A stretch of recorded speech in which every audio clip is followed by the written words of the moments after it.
오늘도 말씀을 듣는 가운데 하나님의 은혜가 함께 하시는 귀한 시간 되시기를 예수님의 이름으로 간절히 축원을 드립니다.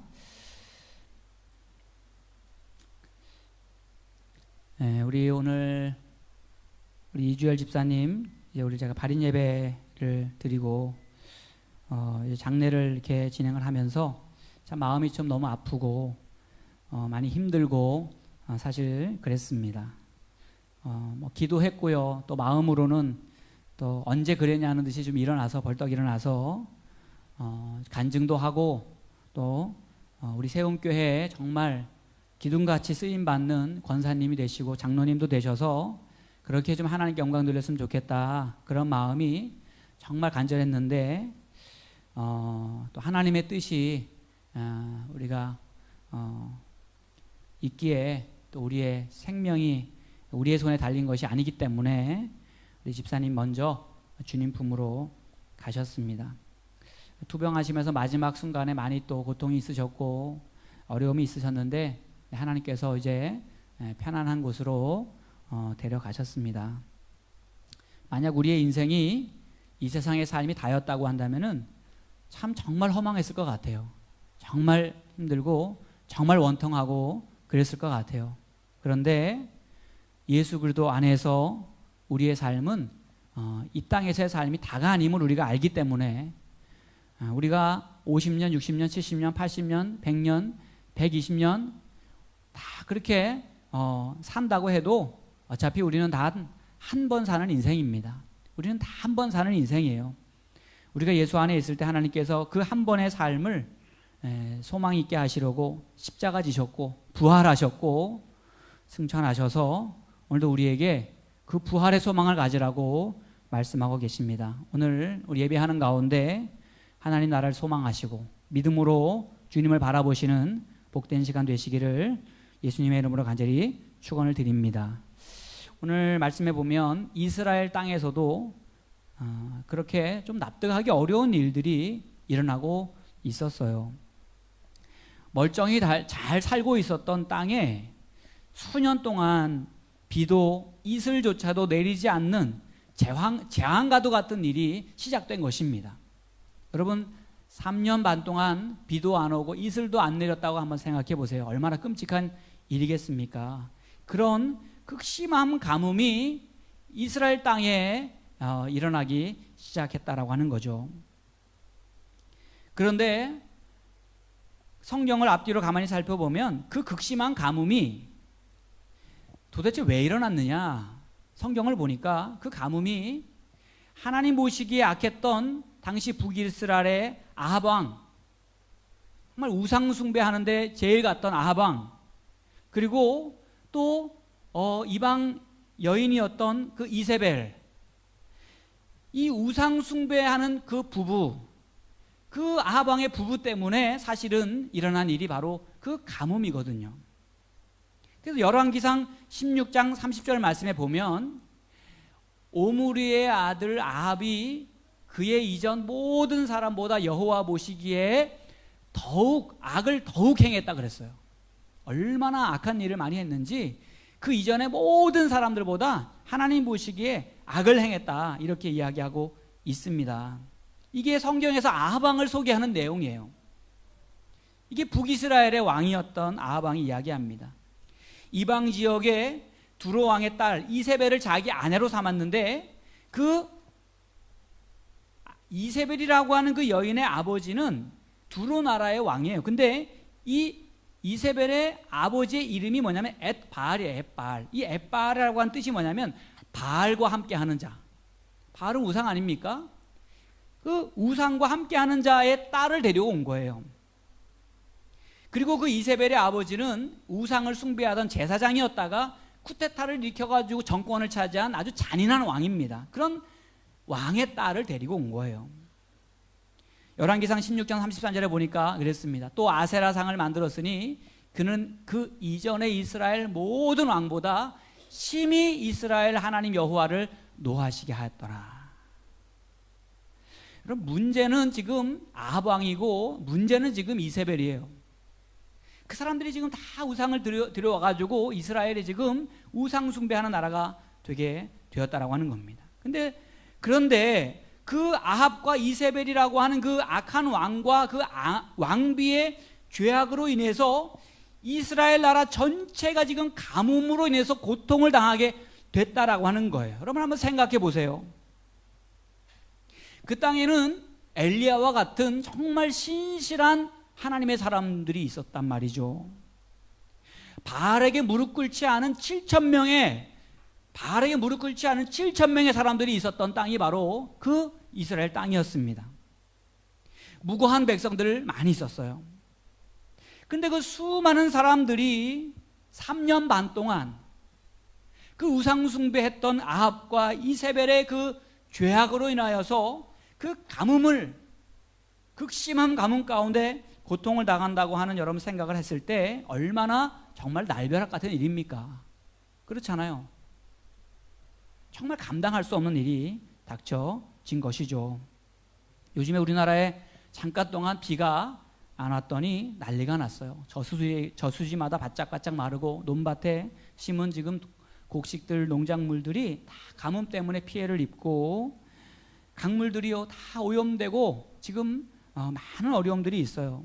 비 한 번 오면 이제 가뭄이 이제 해결되겠지만 여러분 잠깐의 그 가뭄에도 우리가 이렇게 어려움을 당하는데 가뭄이 들어서 이제 비가 오지 않는 날들이 하루 이틀, 사흘, 일주일, 한 달, 두 달, 1년, 2년, 3년이 지나가는 그 세월을 지나가는 이스라엘 백성들의 마음이 얼마나 안타깝고 얼마나 괴롭고 얼마나 힘이 들었겠습니까?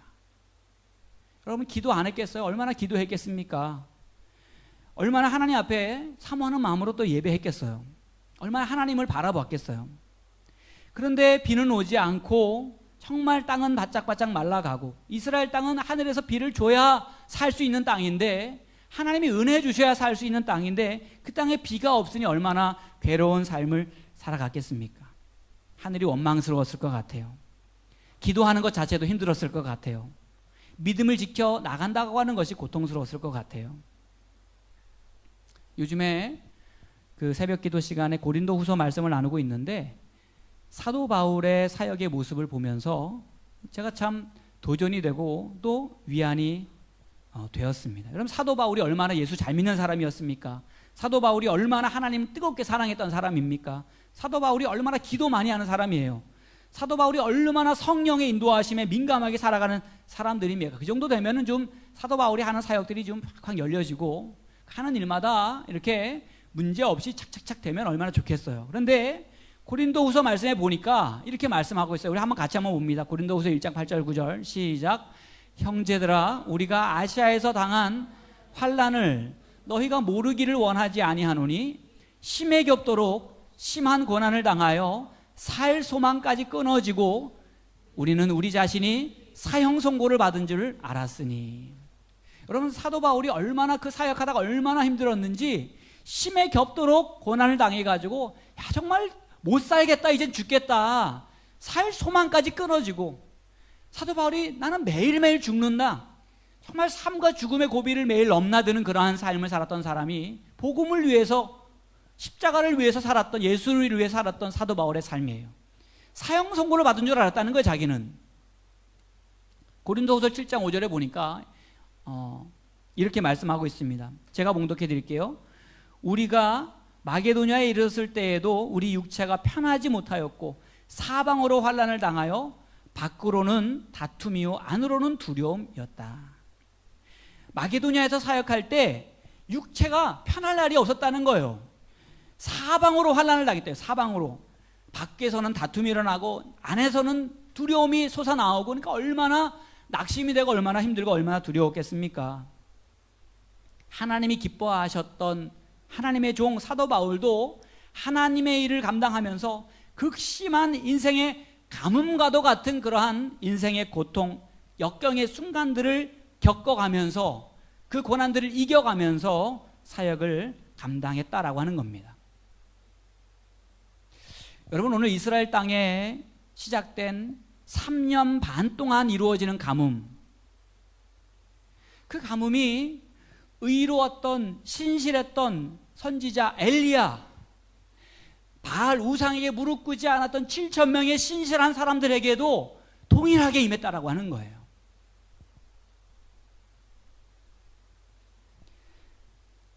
그런데 오늘 성경에 보니까 그 가뭄 속에 똑같이 그 가뭄을 겪으며 살았지만 다른 점이 있었죠. 그 다른 점이 뭐죠? 오늘 성경에 보니까 다른 점은 하나님께서 그 상황 속에 까마귀를 보내주셨다라고 하는 거예요. 하나님이 까마귀를 보내주셨다라고 하는 겁니다. 하나님이 오늘 성경 말씀 3절에 이렇게 말씀합니다. 너는 여기서 떠나 동쪽으로 가서 요단 앞 그리 시냇가에 숨어라. 하나님 지금 가뭄이 시작된 그 상황 가운데 하나님이 지금 엘리야 선지자에게 말씀하시는 거예요. 그리 시냇가에 숨어 있어라. 그리고 4절에 이렇게 말씀하시죠. 같이 한번 읽습니다. 시작. 그 시냇물을 마시라. 내가 까마귀들에게 명령하여 거기서 너를 먹이게 하리라. 아멘. 아마 이제 물이 말라가기 시작했던 것 같아요. 그래서 하나님께서 엘리야 선지자를 하나님께서 인도해 가신 것 같아요.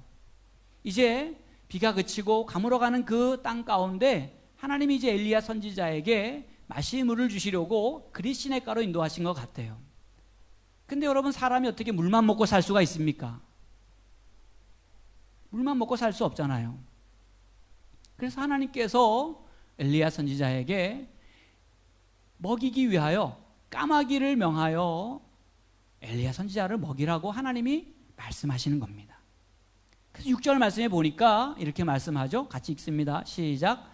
까마귀들이 아침에도 떡과 고기를, 저녁에도 떡과 고기를 가져왔고. 아멘. 하나님께서 아침 저녁으로 까마귀들의 입을 통해서 엘리야 선지자를 먹여주시는 거예요. 저는 이 말씀을 묵상하면서 이제 3년 반의 그 기나긴 가뭄이 시작되는 그 상황 속에 사방에 이제 먹을 것들과 마실 물들이 말라가는 그런 상황 속에서 여러분, 까마귀들도 사실은요, 자기들이 먹을 것을 구해야 되는 그런 상황이거든요. 그것도 생명이잖아요.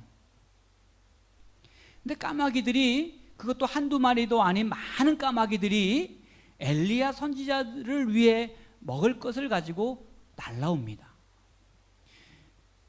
자기들도 하나라도 더 먹고 살아야 되는 긴박한 시기에 그 귀한 떡과 고기를 엘리야 선지자를 위해서 가져왔다는 거예요. 그리고 여러분, 또 한 가지는 까마귀는 죽은 시체, 썩은 것들, 이런 것들 탐하는 새잖아요. 근데 이 까마귀가 죽은 거, 썩은 거, 병든 거, 이런 거 가져온 것이 아니라 엘리야 선지자가 먹고 건강하게 살 수 있는 싱싱한 떡과 고기를 가져왔다는 겁니다. 누가 하셨어요? 하나님이 그렇게 하셨다라고 해요. 하나님이. 여러분, 우리가 예수 믿고 하나님의 자녀가 되었지만 정말 우리의 때때로 인생의 가뭄과도 같은 감당할 수 없는 상황들이 우리 앞에 펼쳐질 때가 많이 있습니다. 그런데 하나님께서 우리를 고아와 같이 버려두지 아니하시고 하나님은 아무 것으로 우리를 먹이는 것이 아니라 귀한 것으로 우리를 먹이신다는 거예요. 실제로 열왕기상 17장 8절에 가서 보면, 그 이하에 가서 보면은 하나님이 그 가뭄의 때에 사르밧 지역에 있는 과부를 찾아가게 합니다. 그래서 그 과부를 통해서 혼자 사는 여인, 그리고 아들 하나 데리고 사는 그 어렵게 살아가는 그 여인을 통해서 먹을 것을 공급받게 하셔요. 자기도 먹을 것이 없는 마지막 남은 그 음식을 엘리야 선지자에게 드리게 하고, 그리고 살게 합니다. 까마귀가 되게 하셨어요. 먹다 남은 썩어질 것을 준 것이 아니라 자기들의 생명을 위해 귀하게 남겨놓았던 것으로 엘리야 선지자에게 베푸는 그러한 여인을 만나게 됩니다. 여러분, 오늘 말씀 속에서 이 가뭄의 고통 속에 까마귀로 먹이시는 하나님께서 오늘 우리에게 원하시는 삶이 무엇일까? 첫 번째는 어떤 상황 속에서도 나는 하나님의 구원의 역사 속에 들어와 있음을 기억해야 된다라고 하는 거예요. 어떤 상황 속에 있더라도 나는 하나님의 구원의 역사 속에 있다. 2세기경에 기독교를 이교도 다른 종교와 비교했던 그 문서 중에 디오그네투스에게 보낸 서신이라고 하는 글이 있어요. 이 서신이 기독교인들과 다른 종교인들을 비교했던 그러한 서신입니다. 근데 그 서신에 보면 이런 글들이 있어요. 그리스도인들은 자기 나라에 살지만 그냥 체류자들처럼 산다. 나그네처럼 산다는 말이에요. 남들과 똑같이 시민으로서의 의무를 부담하면서도 체류자들처럼 나그네처럼 산다. 육체를 입고 살지만 육체를 따라 살지 않는다. 지상에서 세월을 보내지만 천상의 시민들이다. 그리스도인들은 죽임을 당하지만 그럼에도 불구하고 산다. 그리스도인들은 가난하지만 많은 사람들을 부유하게 한다. 그리스도인들은 모든 것이 부족하지만 매사에 넉넉하게 지낸다. 그리스도인들은 불명예를 당하지만 그런 상황에서도 사람들에게 칭송을 받는다. 그리스도인들은 욕을 먹어도 복을 빈다. 그리스도인들은 모욕을 당해도 정중한 태도로 갚는다. 악을 악으로 갚지 않는다는 얘기죠. 그리스도인들은 의를 행하면서도 행악자로 처벌을 받는다. 그리고 그리스도인들은 처벌을 받을 때에도 기쁨을 잃지 않는다. 처형을 당할 때에도 사형장에 형장에 이슬로 죽어가면서도 복음을 위해서 순교하면서도 기쁨을 잃지 않는다는 거예요. 그게 초대교회 예수 믿었던 우리 믿음의 선조들의 신앙의 모습이었다라고 하는 겁니다. 여러분, 우리의 믿음의 선조들은 그 오랜 고난과 핍박의 시간들 속에서도 지금 하나님이 지금 일하시고 하나님께서 역사하시는 그 역사의 현장 속에 내가 살아가고 있다. 하나님이 지금 하나님의 뜻을 이루고 계시는 그 사역의 현장 속에 내가 지금 서 있다라고 하는 믿음의 확신을 잃어버리지 않았다라고 하는 것입니다. 세상적인 결핍이나 세상적인 부족함이 더 이상 나의 자존감을 약하게 만들거나 믿음을 배반하게 만들거나 신앙을 떠나가게 하지 않았다라고 하는 거예요. 고난의 시간들을 하나님이 일하시는 그 믿음의 세계 속에서 하나님의 행하심을 바라보면서 기쁨으로 감당했던 그 믿음이 바로 초대교회 성도들의 믿음이었다라고 하는 겁니다. 여러분, 오늘 아침 저녁으로 까마귀들이 날아다 주는 떡과 고기를 먹으면서 엘리야 선지자는 그런 생각했을 것 같아요. 이제 사르밧 과부 한 번 먹고 나면 죽을 그 마지막 음식을 하나님의 명하심을 따라 순종함으로 엘리야 선지자에게 까마귀처럼 섬겨주었던 그 사르밧 과부, 그 여인의 모습을 바라보면서 엘리야 선지자는 이런 생각을 했을 것입니다. 그렇구나, 하나님은 내가 당하는 이 고난의 시간 속에서도 하나님은 여전히 당신의 뜻을 이뤄가고 계시는구나. 지금 누군가의 죄악 때문에 이 나라에 닥친 그 심한 가뭄의 시간 속에서도 하나님은 남아있는 신앙의 그루터기와 같은 믿음의 사람들을 통하여 여전히 하나님의 사랑을 베푸시고 여전히 하나님의 구원의 역사를 펼쳐가신다고 하는 사실을 엘리야 선지자는 기억했다라고 하는 것입니다. 오늘 가뭄의 고통 속에 까마귀로 먹이시는 하나님께서 또 우리에게 바라고 계신 한 가지 중요한 사실은 어떤 상황 속에서도 우리는 하나님의 말씀의 인도하심을 따라 살아가는 삶을 살아가야 된다라고 하는 거예요. 어떤 상황 속에서도.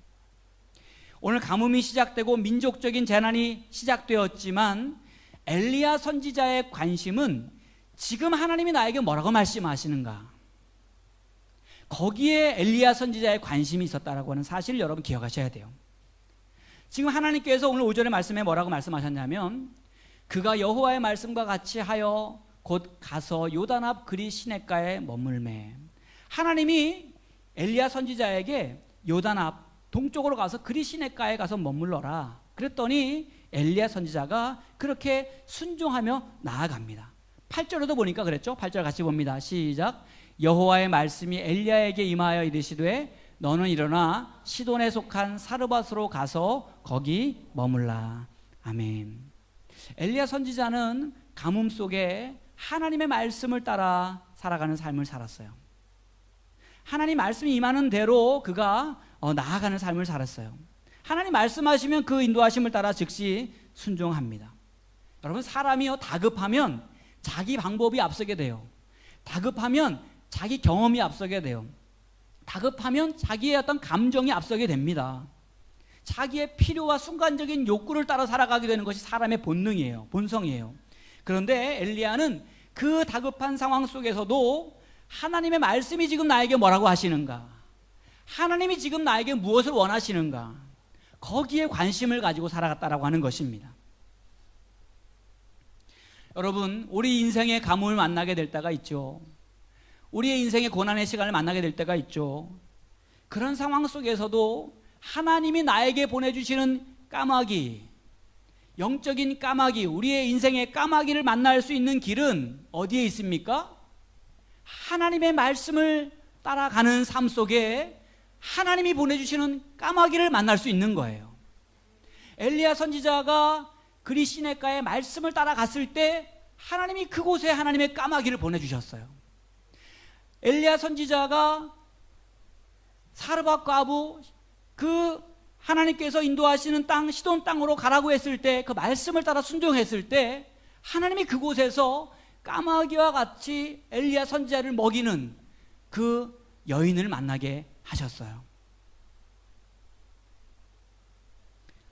고난이 올수록 하나님의 말씀을 붙드시기 바랍니다. 여러분의 삶에 힘겨운 일이 다가오면 다가올수록 하나님 앞에 기도로 나아가시기 바랍니다. 그래서 하나님이 나에게 원하시고 하나님 나에게 바라시는 뜻이 무엇인가 더 하나님 앞에 간구하고 엎드리고 하나님 앞에 하나님의 뜻을 구하는 거예요. 오늘 정말 우리는 우리 귀한 집사님, 젊으신 집사님 한 분을 먼저 하나님께로 떠나 보냈습니다. 인간적인 마음에 너무 또 이해하기 힘들고 어렵고 가슴이 아프죠. 예수 믿는 우리에게 왜 이런 일들이 닥칠까? 하나님이 때로는 원망스럽기도 합니다. 그런데 이러한 일들은 인생의 가뭄과도 같은 일이에요. 참 좋으셨던 집사님, 정말 법 없이도 살았던 우리 집사님, 정말 가정을 최고로 알았던 집사님. 제가 어제도 그 장례식장에서 그 작은 어머니 만나서 얘기를 하는데 그런 얘기를 하셔요. 이주열 집사님이 결혼하기 전에는 너무 사람이 힘들어하고 또 외로워하고 또 어려워하고 그랬다는 거예요. 근데 결혼을 하면서 사람이 너무 행복해졌다는 거예요. 가정에 헌신하고 또 믿음 안에서 또 하나님 안에서 가정을 세워가려고 정말 애쓰고 몸부림치며 살았던 정말 귀한 사람. 제가 생각할 때 하나님께서 정말 저에게도 정말 따스했던 사람, 정말 그 사랑의 풍성함을 안겨주고 하늘나라로 그렇게 가셨어요.